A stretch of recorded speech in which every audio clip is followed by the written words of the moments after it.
Last full moon of 2023 coming up on December the 26th, right in the middle of a Mercury retrograde season and what has been a bit of a strange year, to be sure.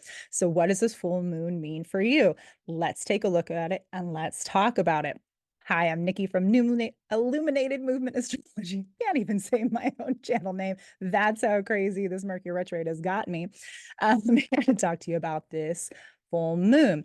So, this is part of a larger story. And you guys who have followed me for a little while know I like to not only talk about the actual event, so the full moon itself, but I like to talk about how it fits into the bigger picture because that's what's really important, right? We have full moons in Cancer all the time. That's not something unusual. So, what is it about this moon that's different, and how does it fit in the bigger picture of everything else that's going on, right? So, context really, really matters.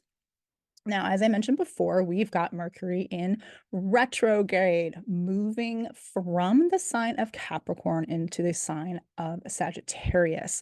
And then it'll go direct again on the 1st of January, 2024. So we've got that going on. We also have a nice little square yet again from Neptune to Mars in Sagittarius. So making things a little bit weird. So this has not been a typical Sagittarius season, and it's going to be quite an interesting Capricorn season because by this time, the sun will have moved into the sign of Capricorn, where Pluto is in its final degrees, making its death grip, right? The establishment, the old order is so loud right now that it's almost deafening. So there's some things going on there. And it's really a reflective moon. It's really one where we're looking back at this year. We're looking back at the last several years. We're looking back at the last decade plus. What have we done? What's gone on? And more importantly, what have we learned?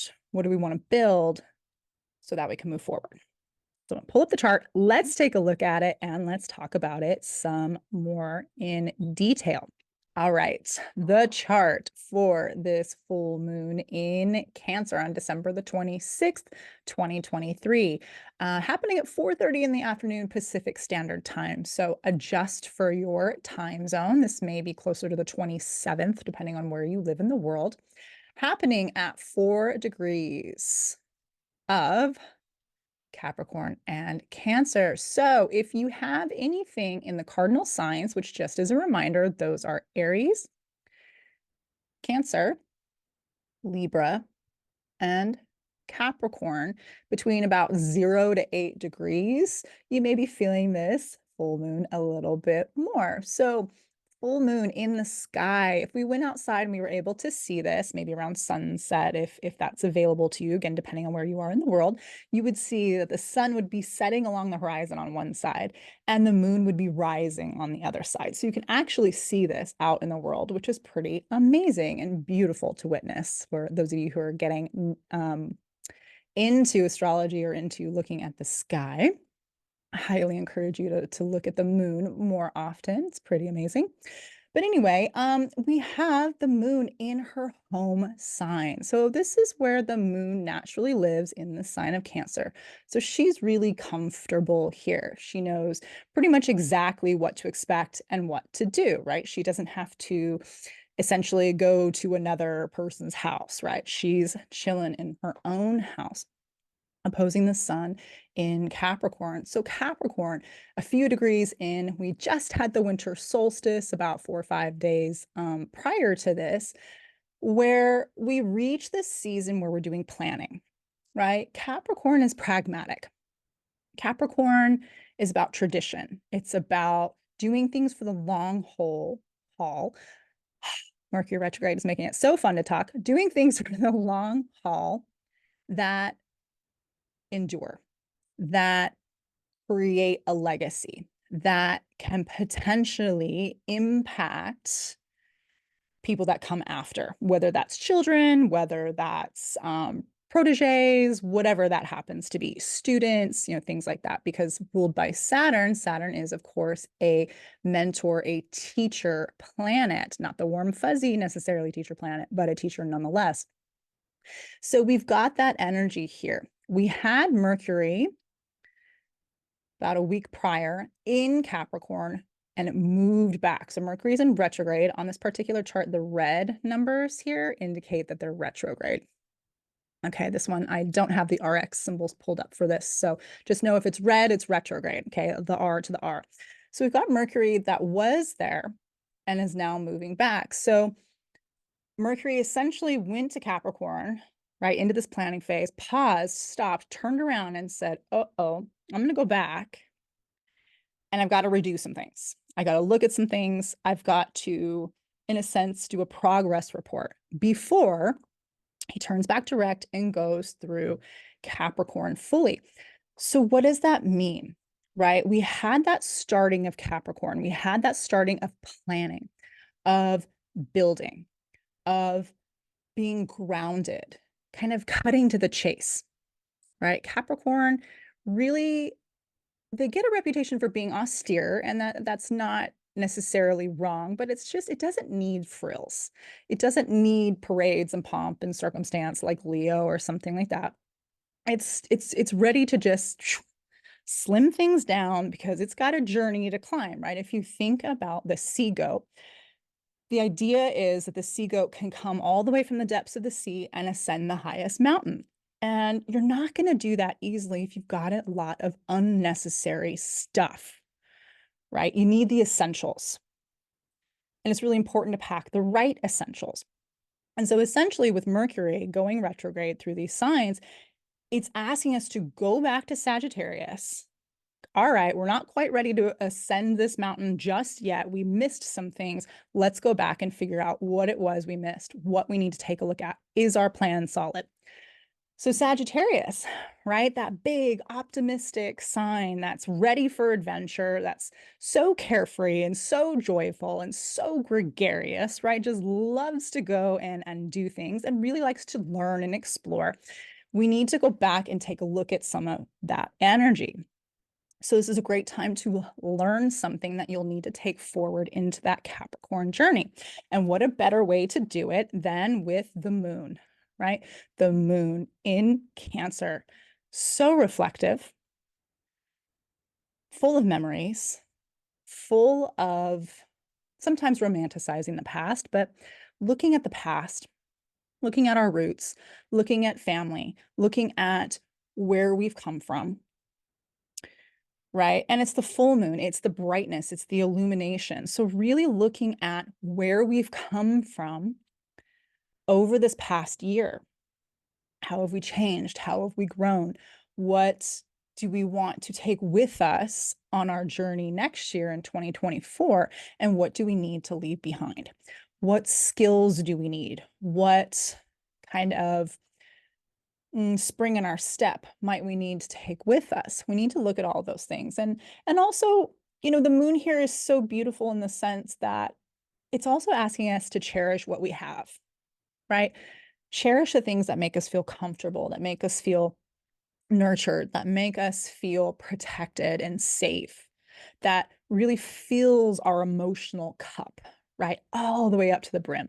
So whatever that is for you, right? You'll want to take a look at the moon in your own chart to see how that is expressed for you specifically, because the moon could be in one of 12 signs, right? And that'll be a little bit different flair depending on where it is for you. So taking a look at that would be important. And as I said before, we need to let go of excess baggage for so many reasons. One, I love the song by Erykah Badu, Bag Lady. I have listened to that a lot in 2023 with all these heavy retrogrades we've had. We had such a retrograde laden year. There was so much opportunity to go back.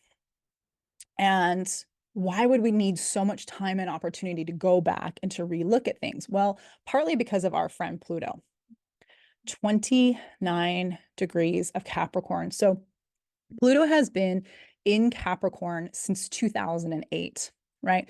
And when Pluto transitioned from Sagittarius to Capricorn, It was a direct transition. Pluto just changed signs.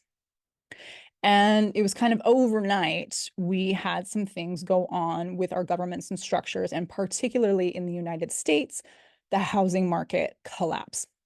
Now, I realize there are other things going on in the world. I mentioned the United States because that's where I live and that's what I'm the most familiar with energetically. So it's not that I think we're the center of the world by any means or that we should be, but that's just what I know. So 2008, what happened then, right? A lot of big changes. A lot of the things that we had been told were solid, retirement plans, 401ks, houses, how things were going to be handled judiciously in the law. Would the government bail out the banks or not? All those kinds of things came up. And if you're not familiar with the history, look it up because it's important. Why is it important? Well, it's affected us all for the last 15 years dramatically. And when an outer planet like Pluto, that takes 248 years to go all the way around, changes signs, it's felt. It's a big impact. It has a generational signature, right? And so Pluto this time around has been going back and forth to Aquarius, Capricorn, Aquarius, Capricorn, Aquarius, Capricorn. It will finally go next year. So it's towards the end of January. Pluto's going to move into Aquarius. It's going to be there for a while. And then at the end of 2024, it's going to do one last final dance in Capricorn before it moves on fully into Aquarius. And so why is this a big deal? Well, Pluto in an Earth sign is, in a sense, shaking the foundation. It's changing our material structure, especially because it's Capricorn, as I mentioned earlier, ruled by Saturn. Okay, Saturn is our material experience. Okay, it rules things that are solid. It rules the bounds of our universe. And of course, we know our friend Uranus came along and broke through the thought that the universe only went so far, that our solar system only went so far. Okay, so that's also a key piece here. So we've got all of these things, this time to go back, look at Capricorn, look at this 29 degrees. This is the loudest degree. This is like the critical moment because the sign is about, or excuse me, the planet is about to change signs. Once it changes, it's going to be in Aquarius for 20 years. Okay, so you need to wrap up your Capricorn stuff. You need to wrap up what it is you want to build. Take a look at the traditions, the conditioning, the structures, the processes that you want to keep, and get rid of the ones that you don't. Okay, because once Pluto moves into Aquarius, Aquarius is a fast moving sign. It's an unpredictable sign. It's an air sign. It wants to go. Okay, it's not earthbound. It's not slow. It's not taking its time. It's going, right? Things are going to shift rapidly and in ways that we can kind of predict, but not really. Okay, because one of the rulers of Aquarius is Uranus. Okay, and Uranus is anything but predictable. Whatever you think it's going to be, it's not. Aquarius is a bit of an unpredictable sign in and of itself. Whatever you think it's going to be, it's not. Even Saturn, the traditional ruler of Aquarius, gets its maverick side here, gets its rebellious side. Whatever we think it's going to be, it's not. So wrap up whatever solid things you need, keep the traditions you need, right? Because we don't want to just throw everything out and just have nothing, right? It would be like deliberately choosing to go out into the wild with nothing. Okay, not like Naked and Afraid, where there's like cameramen and people you can call and like help, but nothing, right? You don't want to do that. Even if it seems like you want to do it, you don't want to do that. So take a look at all of those things. Take this time to reflect, right? Full moon, with that moon being in Cancer, on what you have, how you've changed, how you've grown, right? Take a look at what you want to plan. What do you want in the future, right? Where do you want to be? And this doesn't have to be the annoying question of where do you see yourself in 5 years, which I always hated, right? It was just like, not working for your company. Anyway, but truly, like, where do you want to be? Who do you want to be? The things that you do now, are they setting you up to be reflective of the type of person, the type of legacy you would like to leave? Okay, so taking a look at those things. And while we're taking a look at all of those things, while we're wanting to build new things, right? We've got Saturn and Pisces over here, retrograded back to 0, and then now has gone direct and is moving forward. So both Neptune and Saturn are moving forward. Okay. This is the need for boundaries, right? Wherever you have your Pisces house, Saturn is coming in and saying, okay, you need some boundaries. You need to focus. You need to achieve some level of expertise so that you can build something solid and concrete. Okay. Pisces and Saturn don't necessarily seem like they have a lot in common, right? Because they kind of don't. Pisces is floaty and it's ether and it's artistic and it's very kind of malleable and all of those things. And Saturn is not. Saturn is kind of the antithesis. But Saturn is so important here because we need him here.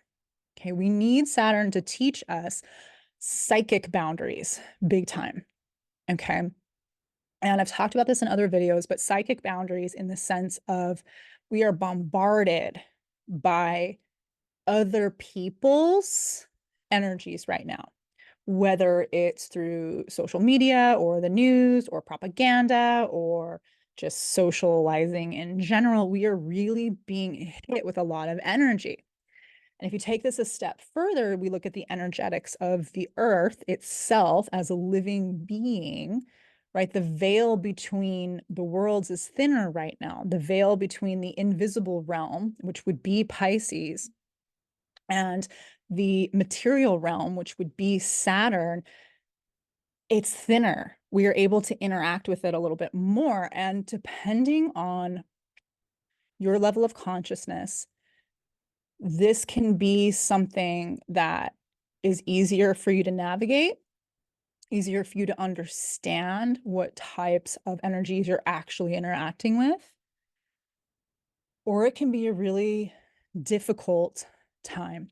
In Pisces, in some ways, especially with Neptune co-present, this is not to be a downer. I always try to make all of these reports as uplifting as possible, but I feel like I'd be remiss not mentioning this. It can be easy to lose one's grip on reality. Okay. So thankfully we have Saturn here coming in, helping us say, hey, get your energy clear, make sure you have, again, energetic boundaries in place so that you're not getting swept up, lost in the sauce, because it can be easy to lose one's grip on things when we're talking about Pisces and Neptune together. It can be so far out that it doesn't know how to come back, right? And there are people, places, spaces who also understand that that's happening right now with the general population, and they are taking advantage of it. So be aware of that. Work on your psychic boundaries. Work on, this doesn't mean that you're a clairvoyant or a psychic necessarily, right? Or something like that. This is just like vibes in general. And especially because we're talking about things like the internet and like, our phones and our computers and our tablets, and again, the media, which all those things have some influence right now by this Neptune and Pisces. Look at when we go into some more deep Aquarius stuff with all this AI and deep fakes. How are you going to be able to tell what's real and what's not real? Saturn. Use that Saturn, my friends. Use it, use it, use it, use it. Use this last degree of Pluto, right?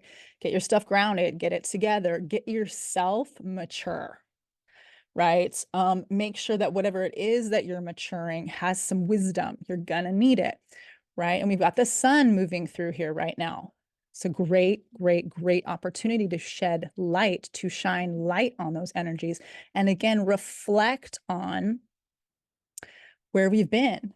And for some people, it's going to be reflecting back on what has happened and maybe how some things haven't worked out the way they thought they would, maybe how There's been some duplicitous energy that's gone on over the last few years in whatever that means for you. Again, there's been a lot of people jockeying for position, particularly with that Capricorn and the pileup that we had in 2020 specifically. There's been a lot of jockeying for position. There's been a lot of people who have been afforded positions of power or authority or affluence or whatever you want to say that are losing it. And whether or not they directly know it, they can feel it. Okay. And so there's been a lot of people doing underhanded things. And this doesn't just have to be, excuse me, like a government or a corporation, although that's certainly an easy one to pick out. This could be people in your life. This could be situations in your life, people that have done things that have been a misuse of power, that have negatively affected your well-being, your reality. All right. So take a look at all of those things and make sure that you're getting clear for yourself.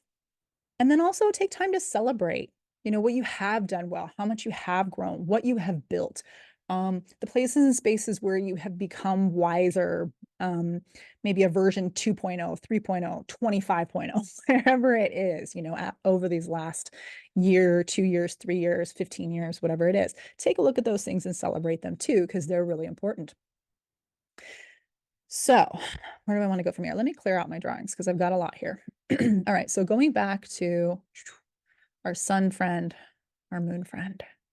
Okay. And this Mercury Mars. So Mercury retrograde conjunct Mars. Now I talked about in my Mercury retrograde video, which I'll link below as well, if you're interested more in the Mercury retrograde and how all this stuff fits together as well, because it does.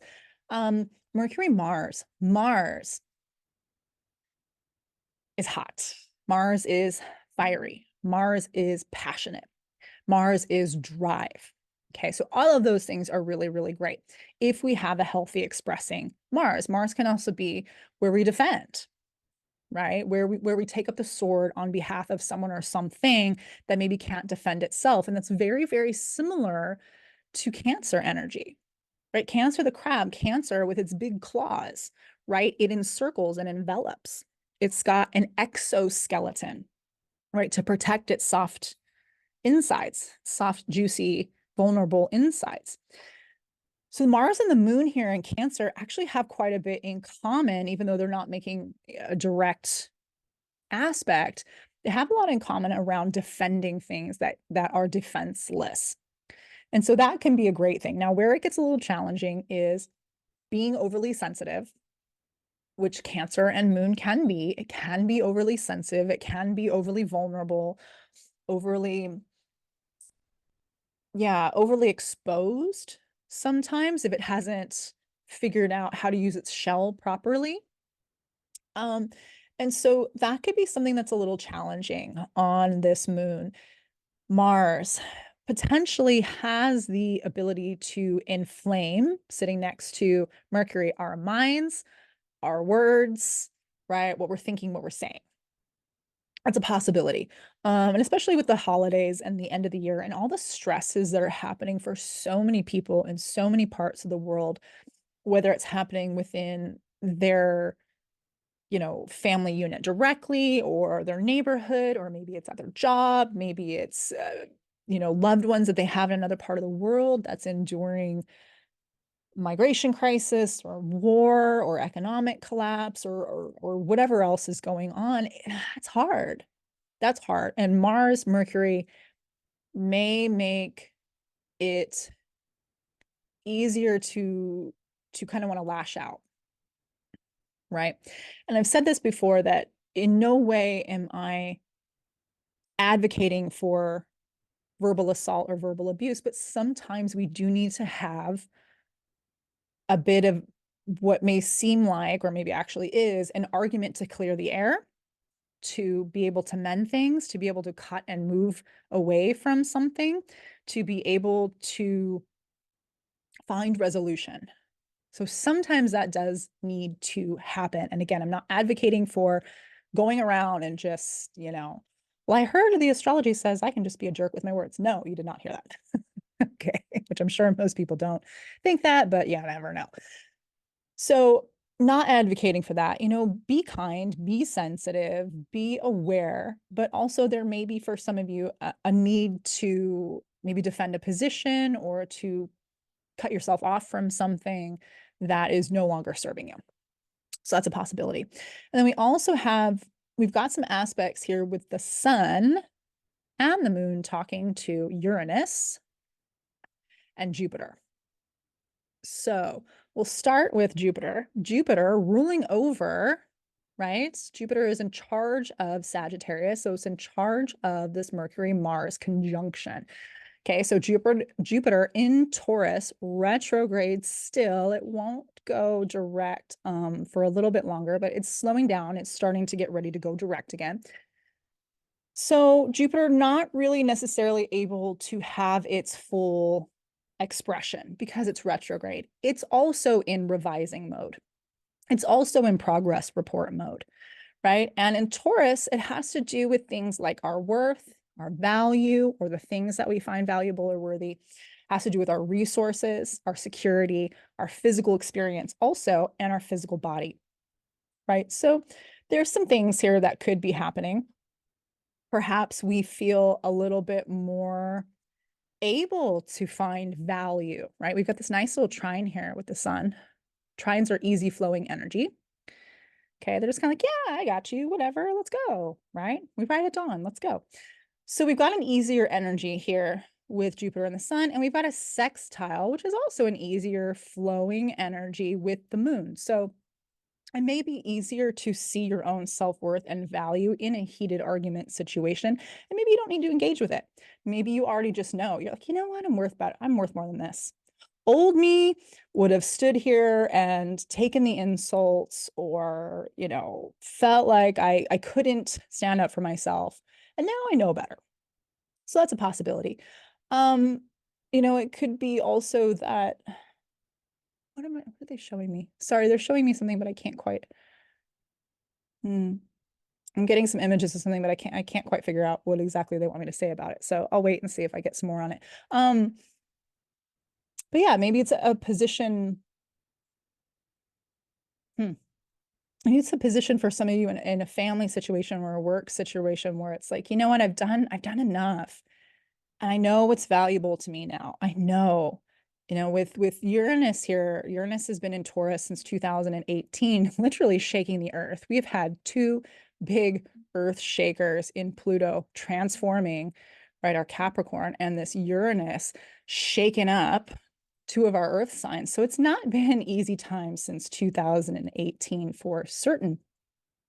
But Uranus and Taurus changing our values, changing what we find valuable, right? We can see that again, going back to like the jobs, the great resignations and things like that. There are people that are no longer willing to put up with, for example, being treated like dirt at work. They're just not willing to do it. They're putting their value in something else.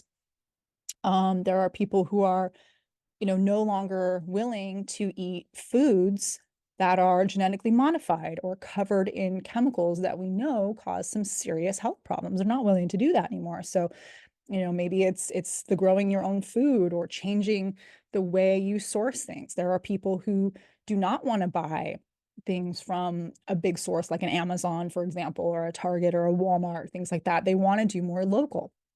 So changing all of those things up. And Jupiter here really kind of helping us, what do we believe in? What do we have faith in? Do we have faith in ourselves, right? Taurus is a very personal sign. Taurus has to do with my value, my worth, my resources, my talents, my capabilities, and my capacities. It has to do with all of those kinds of things. And so Jupiter here potentially helping us expand our ability to believe in our own capabilities, which is pretty amazing, right? And again, with Uranus here shaking all that up, which if you know any Tauruses or fixed signs, they're not the biggest fans of having their stuff shaken up without their consent. But Uranus really doesn't care whether you like it or not. It's going to do it anyway. So going back to Uranus making some uncomfortable aspects to the sun and the moon. Now, these aren't too bad. There's a semi-square down here and a sesqui square. So creating a little bit of friction, as only Uranus can do. Uranus as the lightning, right? Uranus in the Greek mythology was a sky god. But Uranus maybe kind of shaking up the physical body. Uranus has to do also in certain ways with our nervous system. So keeping your nerves, keeping your calm, keeping your cool if things come up, right? What can you do to physically release? Because also we've got Mars here, remember, which Jupiter is presiding over them. And Mars and Mercury, they're going to want to release. Uranus is going to want to release. It needs somewhere to go. Okay, Uranus in Taurus, the physical body. Make sure you're moving your body. Okay, don't let all of this stuff that's in the mental space, particularly with Mercury and Mars conjunction, get so built up that it causes the physical body to get ramped up, right? Maybe sleeplessness, maybe with Jupiter here, maybe eating the wrong foods or, indulging in things that are creating more stress on the body could be something that could happen here. So just being aware. Okay, there's no need to punish yourself or to shame yourself in any way, but just kind of realize that that's a possibility. This could be going on. So take some extra care of your body. If you can, do yourself a little massage or stretching or bath or whatever it is that you like to do. Yoga, pick up some weights, go throw a ball with your dog in the park. It doesn't matter, but just give yourself something to do for this energy to move because it needs to move, right? And if it's not moving, it's going to start stirring up some memories from the past, okay, or stirring up things with the family or stirring up some emotional stuff. Okay, it's going to get it going. And again, we don't want it to just get going and stay stuck. Okay, the water signs, the emotion signs, the liquids in our body, we don't want it to just stay there. We want it to move. Okay, so give it a place to move, give it a place to go. Maybe when you're doing your planning, right? We've got this Capricorn. Maybe you need to like actually make a vision board or, write down, because we've got Mercury and Sag. Write down your plan for the future. Write down what it is you want to do for yourself. Go somewhere new, even if it's something that seems silly. Take an adventure, travel. Sagittarius doesn't want to be fenced in and held in. Uranus does not want to be held in, fenced in. And within the physical body, it doesn't want to just stay in there, right? And we certainly don't want it stirring up the emotions and making us kind of feel bleh, like sick to our stomachs, right? We're giving us that, that chest kind of feeling here. So move the energy, give it something to do that's in some way practical, right? Because we've got Capricorn here that's somehow pragmatic, that somehow has some kind of planning or useful feature. So whatever that is for you, get something together to move all this energy because it's really, really, really going to help all of this going on. What was the last thing I want to talk about? Oh, the last thing I want to talk about, is the square. So we've got this Mars, Mercury, right? Square to our friend Neptune in Pisces. So poor Mars. Mars just cannot catch a break during his journey through Sagittarius. When he first entered, he was square to Saturn and now square to Neptune. So Neptune, again, maybe doesn't make it so easy to see. Could be that you're not seeing things clearly or other people aren't. Neptune can create some illusions. It can create some feelings of wanting to escape or feelings of, as it rules the consciousness. Again, it depends on where you are in your consciousness. And that's not a judgment. We all have places and spaces where we are more evolved with our consciousness around certain subjects or things, and places where we're less so. Okay, so it's not any kind of judgment. But taking a look at that, making sure that you're not overdoing or being reckless, because with Neptune here, you may not be seeing things clearly. Like it may seem like it's a really great idea to go out and maybe you're deciding, before the end of the year, you want to go bungee jumping for the first time. maybe not the greatest time to do that. We've got, again, that Uranus making some stressful aspects to the sun and the moon. We've got Neptune there that's kind of like, you may not be seeing this clearly. Maybe take a minute. Again, maybe meditate on it. Maybe do something, do it in your mind instead. Wait for this transit to be over. Because you may just well say, oh, I'm so glad I didn't go do that. All right, so just take some little bit of caution there. Again, it's taking a little bit of the fire out from this Mars. It's making a little bit of steam here with that Mercury Mars. So just be aware of that, that things may not be as they seem for right now. But all right, so I'm going to stop sharing my screen. All right, so there is our last full moon of 2023.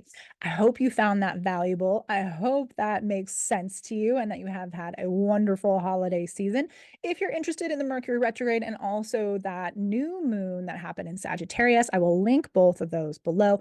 Thank you so much to all my new subscribers. Oh my gosh, it's just, I'm blown away. I'm really, really excited that that what I'm sharing is valuable for you all and that is resonating for you. So let me know what you think in the comments. I do respond to them. And again, if you have any questions, let me know as long as they're relevant to, astrology and the topic at hand. All right, until our next video, take care. Mwah. Bye for now.